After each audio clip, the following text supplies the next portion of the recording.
Hello, Aries, Sun, Moon, Rising, and Venus signs. Kumusta kayo? Sana po nasa mabuti kayong kalagayan. Welcome back po sa Star Tarot. Kung bago kayo rito, welcome din kayo. Thank you sa inyong support. I truly appreciate it. God bless you all. Tingnan natin kung anong mga messages ninyo for today. Kung ano mensahe ni Aries, I have courage. Ayan. So, maybe ang iba sa inyo dito, Aries, pinanghihinaan ng loob. No, maaaring nagpo-procrastinate kayo or nag-hesitate kayo, nagda-doubt kayo about the things that you want to do dahil siguro napaghihinaan kayo ng loob dito. Kaya iniimbitahan kayo dito ng spirit to have courage. Okay? Patatagin ninyo ang inyong kalooban. Lakasan ninyo ang inyong loob, yung inyong dibdib. Activate your inner strength and courage, para maharap ninyo kung ano ang dapat ninyong harapin dito, mapursu ninyo kung ano yung mga gusto ninyong gawin. Okay, Aries? We have ask for help. Ayan. If you feel like hindi ninyo kaya, or if you feel like you need some help, you need some assistance, kung ano mang bagay na yan na ikinakaharap ninyo sa ngayon, then ask for help. Always remember, Aries, na help is always available to us. Okay? Kailangan lang natin na minsan humingi tayo ng tulong. Kailangan lang natin na mag-reach out sa mga tao. 'Di ba? Kaya rest assured na kung ano yung kailangan ninyo, meron kayong malalapitan, merong makakatulong sa inyo. All you need to do is makipag-usap kayo, humingi kayo ng tulong, 'di ba? Para ma-address kung ano man yung dapat ninyong ma-address, okay? So, we have unleash your passion. Ayan. So, ang iba naman sa inyo dito, may opportunity na ma-express ninyo ang inyong passion. Kaya, ngayong mayroong kayong pagkakataon, ngayong mayroong kumakatok ng opportunity sa inyo para magawa ninyo yung gusto ninyong gawin, magawa ninyo yung what you really love to do, kung ano yung passion ninyo, then ilabas nyo na yan. Yun ang sabi sa card na to, unleash your passion. Wag na kayong mag-procrastinate, wag na kayong magdalawang isip. May opportunity na, go for it. May opportunity na, kaya grab that pagkakataon na sa ngayon. Okay? So, what else? We have pause for reflection. Ayan. So, you may need to take a pause from what keeping you busy dito at mag-reflect kayo. Because maybe you need some time to be by yourself. Maybe you need some time para na makapag-ground kayo ng sarili ninyo. No? Kaya kailangan ninyo na mag-reflection mode. Kailangan ninyo siguro dito na magmuni-muni. Dahil siguro may mga bagay din dito na gusto ninyong gawin, pero yun nga, maybe naguguluhan din kayo. Maybe hindi, siguro urong-sulong ang iba sa inyo dito, Aries. Kaya you may need to do some kind of reflection so that you'd be able to figure out then ano nga ba yung gusto ninyo? Ano nga ba yung ipa-prioritize ninyo? Ano nga ba yung mga priorities ninyo, 'di ba? So parang makapag-re-evaluate and reassess din kayo ng kung ano nga ba talaga ang gusto ninyong gawin or gusto ninyong pag-focusan at this time, no? Posible din na iniimbitahan kayo na mag-reflect kayo so that you'd be able to figure out then ano nga ba ang mas importante din sa inyo sa ngayon, hindi ba? Before you make a move, before you embark on an endeavor dito, ano nga ba ang mahalaga sa iyo sa ngayon?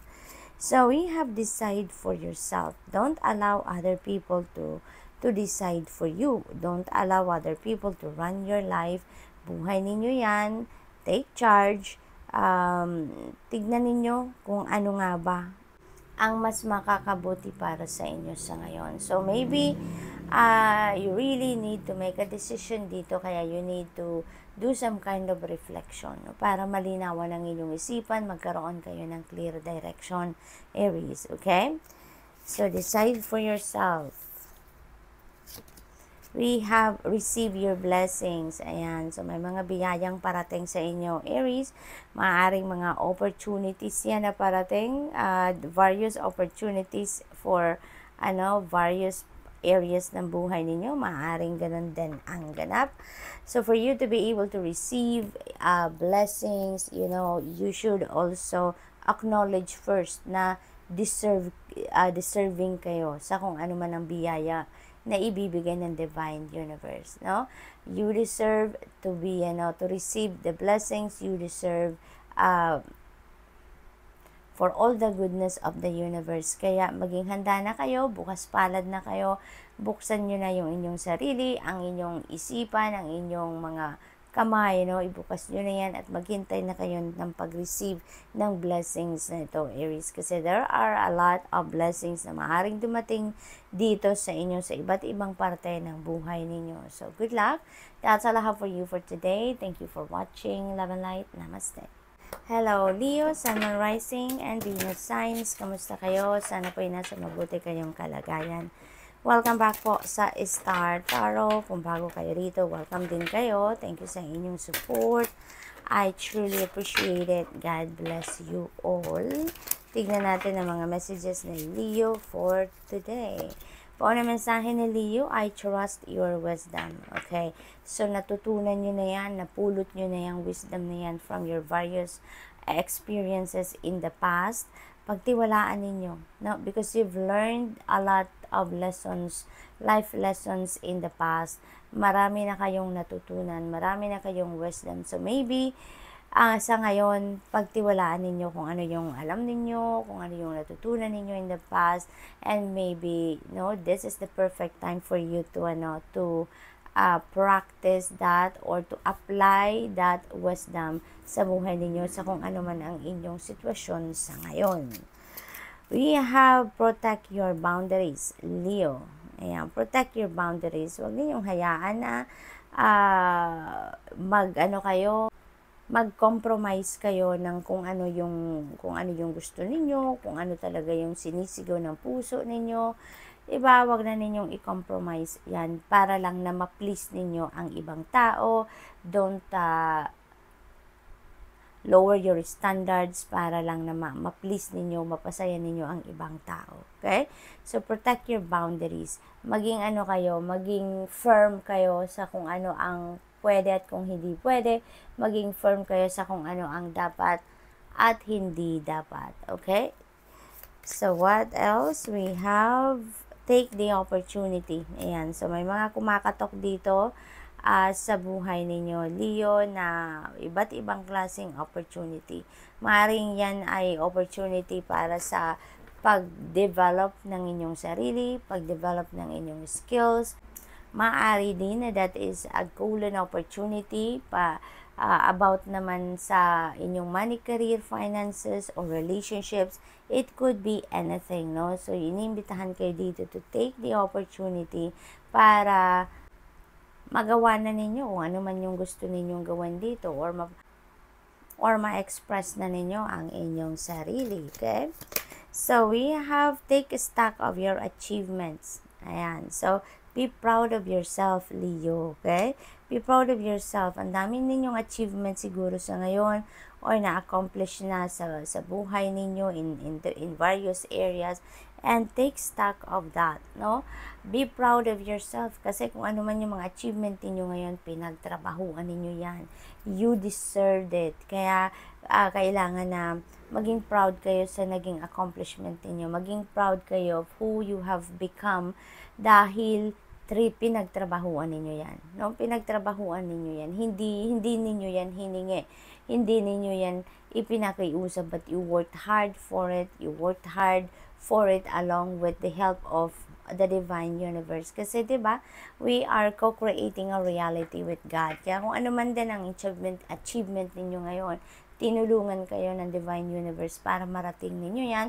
So you should also be proud of yourself and also be grateful sa divine universe because divine universe also did something to make it happen for you, hindi ba? So, what else? We have guidance is golden. Ayan. So, may mga gabay dito na parating sa inyo, Leo, or maaaring nandiyan na, maaaring isinasabuhay nyo na yung mga guidance na yan from you, from God. Kaya, for others of you, then make sure that you are paying attention, or you're tuning into your intuition at all times, dahil may mga divine guidance na binibigay sa inyo dito, no? And that guidance is golden, no? So maaaring ito yung magbubukas ng mga bagong pinto sa buhay ninyo para kayo ay mas maging masaya, para kayo ay maging or matupad na ang inyong mga pangarap, yung mga ganun ba, no? So what else? We have invite peace. Ayan. So others of you, Leo, maaaring ito ang kailangan ninyo sa ngayon. Peace of mind. Maybe you're seeking for peace. Maybe you have troubled heart, troubled mind lately, kaya iniimbitahan kayo dito na imbitahan ninyo yung peace, yung katahimikan, yung kapayapaan sa puso at sa isip ninyo.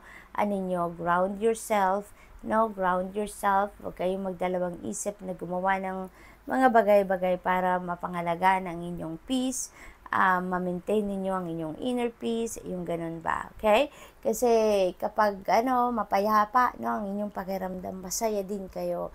Kaya kung ano yung kailangan ninyong gawin dito para mag-ground ninyo ang inyong sarili, para maibalik ninyong balanse sa sarili ninyo, maging stress-free kayo, mawala ang kaguluhan sa isip, yung mga kaguluhan din sa inyong mga nararamdaman, mga bigat, no, sa inyong dibdib, do so, Leo. Okay? So, good luck, and that's all I have for you for today. Thank you for watching. Love and light. Namaste.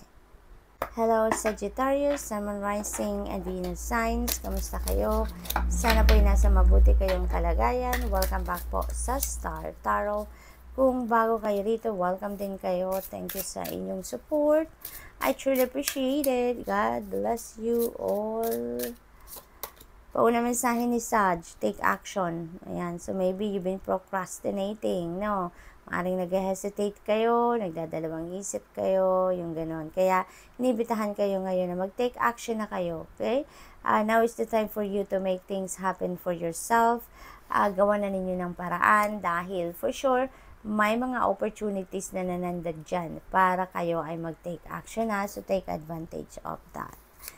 What else? We have established priorities. Ayan. So, before siguro kayo na makapag-take action, you also need to figure out ano nga bang inyong mga priorities. Otherwise, talagang siguro malilito kayo, no? Kung anong uunahin ninyo, ano nga ba ang gagawin ninyo sa ngayon? Depende sa inyong priority. Ano ba yung top priority ninyo? Then, doon kayo magbase sa kung ano yung mga moves na gagawin ninyo, diba? Kasi you can't serve too many masters at a time naman. Isa-isa lang, diba? Or kung magaling din kayo mag-multitask, then that's a bonus. Maganda, makakapag-focus kayo ng more than one na priorities ninyo, hindi ba? Kaya depende rin sa inyong sitwasyon, Pero ang panawagan sa inyo ng mensaheng ito, establish niyo muna yung inyong priority so you'd be able to figure out ano ang dapat ninyong unahin. Yung mga least priority, yung hindi masyadong mga mahalaga, hindi masyadong importante na gawin sa ngayon, then put them in the back burner muna. And unahin niyo muna ngayon kung ano yung pinakamahalaga, pinaka-importante at pinaka-kailangan ninyong pagbigyan ng oras sa ngayon. Depende din sa mga opportunities na nandun dyan sa paligid ninyo. But, so that there will be progress already, sa inyong mga sitwasyon, you need to take action, Gagawa na kayo ng moves sa ngayon. Take the opportunity. So, opportunity definitely is there na. Meron ng kumakatok ng opportunity sa inyo. So, ang importante na lang ngayon, ma-figure out ninyo kung ano yung uunahin ninyo. Anong area ng buhay ninyo ngayon ang priority ninyo, So, good luck. What else? We have embrace stillness. Ayan. So, this maybe yun ang kailangan ninyo sa ngayon. Kasi siguro hindi kayo makapag-isip ngayon ng maayos, Hindi ninyo ma-figure out ngayon. Nalilito siguro kayo.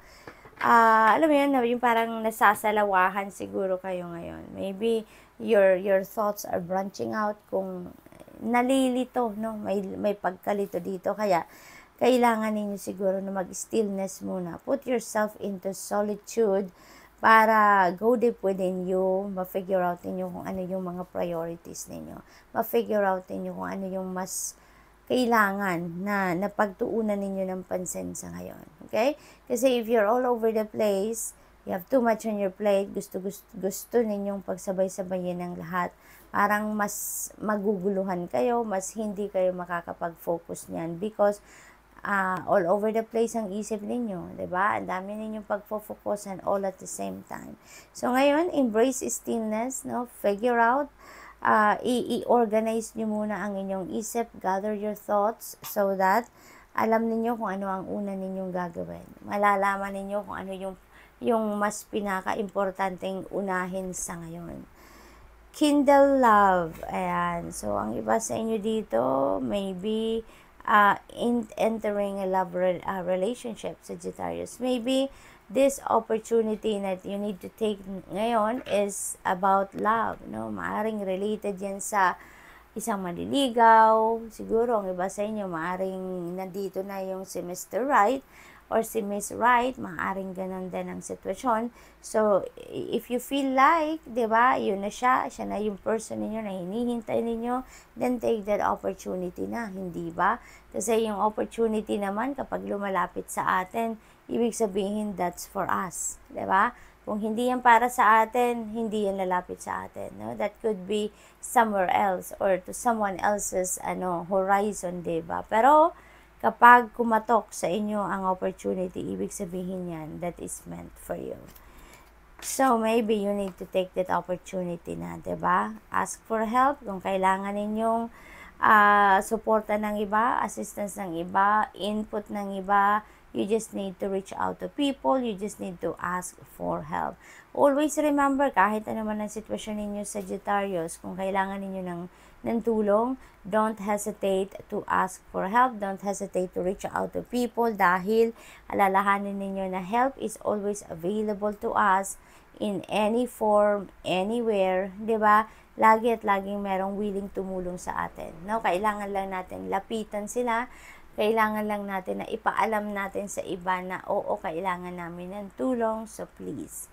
So good luck, Sag, and that's all I have for you for today. Thank you for watching. Love and light. Namaste.